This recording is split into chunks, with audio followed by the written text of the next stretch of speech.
खाली उतरतात ना खुरांच्यामुळे होतंय ते.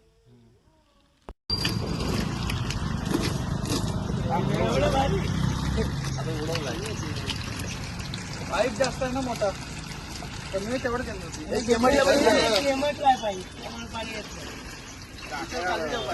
नाही बांधायचं. पाणी सोडून ठेव 5 मिनिटं.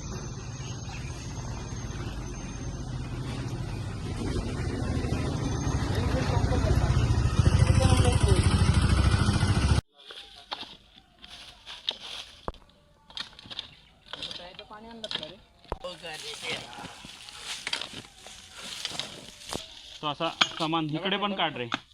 पार अंड्याची आहे गाडी.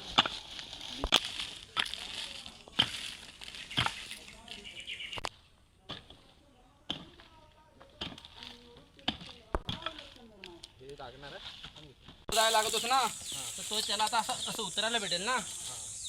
तो फाडतात कधी माहिती आहे, सर्वश्रेष्ठ आहे.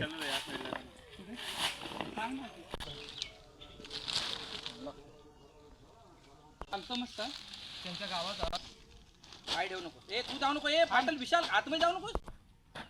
इकडे खड्डा नाही, गोल आहे. इकडे घे तुम्ही का, तो कोपरा ओढ जरा बाहेर.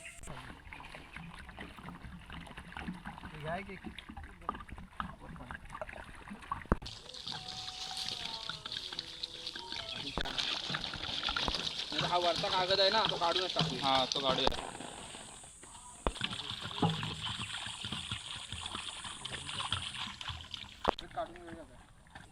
ओढून काढायला लागेल तो, म्हणूनच मग पाण्याचा प्रेशर.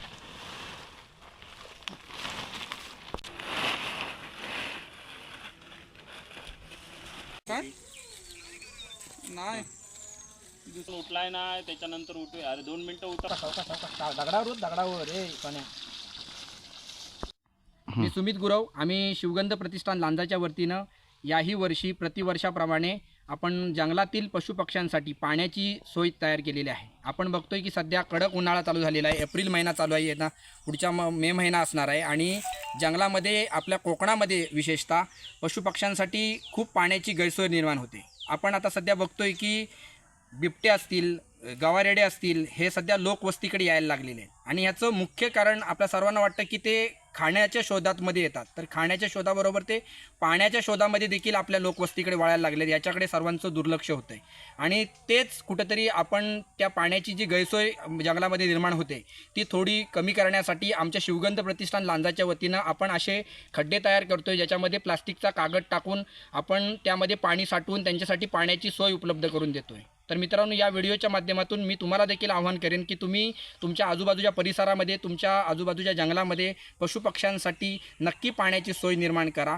आणि हे जो काही वन्य प्राणी आणि माणसातला जो संघर्ष दिवसेंदिवस खाण्याच्या आणि पाण्याच्या गैरसोयीमुळे वाढत चालला आहे, तर माझी या व्हिडिओच्या माध्यमातून वनविभागाला देखील विनंती आहे की तुम्ही याकडे लक्ष देऊन फॉरेस्टमध्ये आणि तुमच्या आजूबाजूच्या भागामध्ये वन्य प्राण्यांसाठी नक्की पाण्याची सोय निर्माण करा.